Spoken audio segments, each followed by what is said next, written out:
মঙ্গলবার ছিল বিশ্ব কবিতা দিবস, আর সেদিনই সামনে এলো খবরটা কবিতার জন্য নিশানায় কবি, তাও আবার আমাদের এই বাংলায়। তার কবিতা ধর্মীয় ভাবাবেগে আঘাত করেছে, এই অভিযোগে এফআইআর দায়ের হলো কবি শ্রীজাতর বিরুদ্ধে। কবির কিন্তু তাতে কোনো অনুশোচনা নেই। কবিতার নাম অভিশাপ, কবি শ্রীজাত বন্দ্যোপাধ্যায়। 19 মার্চ রাত 8:25 সোশ্যাল মিডিয়ায় পোস্ট করা হয় অভিশাপ কবিতা। কি লেখা হয়েছে এই কবিতায়?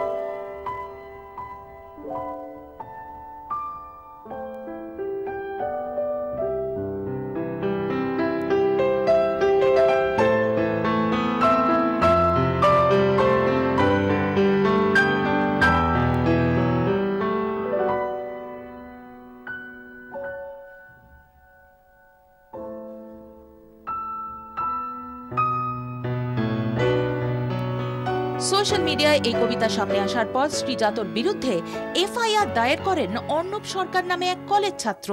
এই হিন্দু নামধারী কিছু মানুষ শুধুমাত্র একটা ট্যাগ লাগিয়ে নিয়ে, একটা সারনেম লাগিয়ে নিয়ে বারংবার হিন্দুদের ধর্মীয় ভাবাবেগে আঘাত দিচ্ছে। ত্রিশূলটা তো হিন্দু ধর্মের প্রতীক, উনি ত্রিশূলের মধ্যে কন্ডম পরাতে চেয়েছেন। তো সেই জায়গাটায় আমার ধর্মীয় ভাবাবেগে তীব্র আঘাত হয়, আমি এফআইআরটা করেছি। শিলিগুড়ি সাইবার ক্রাইম পুলিশ স্টেশনে অভিযোগ দায়ের করেন অর্ণব। শ্রীজাতকে গ্রেফতারের দাবিও জানান তিনি। কে এই অর্ণব? একাংশের দাবি, কলেজ ছাত্র অর্ণব হিন্দু সংহতি নামে একটি অরাজনৈতিক সংগঠনের সদস্য। দেখানো হবে যে বিশ্ব হিন্দু পরিষদ বা বিভিন্ন রকমের সংগঠনের উস্কানিতে আমি করেছি, কিন্তু এটা সম্পূর্ণ আমি আমার নিজস্ব বিচারধারা দিয়েই আমার এই পদক্ষেপ আমি গ্রহণ করেছি।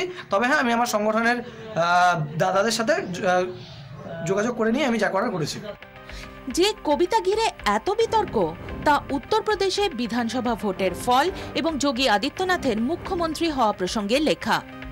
কবিতার জন্য তার বিরুদ্ধে এফআইআর। কি বলছেন কবি শ্রীজাত?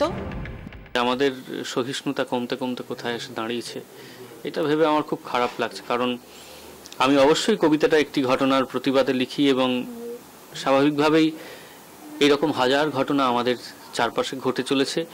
আমার প্রতিবাদ সেই সব কিছুর বিরুদ্ধেই। কিন্তু ধর্মীয় ভাবাবেগ যে এত ঠুনকো হবে যে দুটো লাইনের জন্য তাকে পুলিশের সাহায্য নিতে হবে, এটা সত্যি খুব হাস্যকর। এটা আমি ভাবিনি। ব্যুরো রিপোর্ট, 24 ঘন্টা।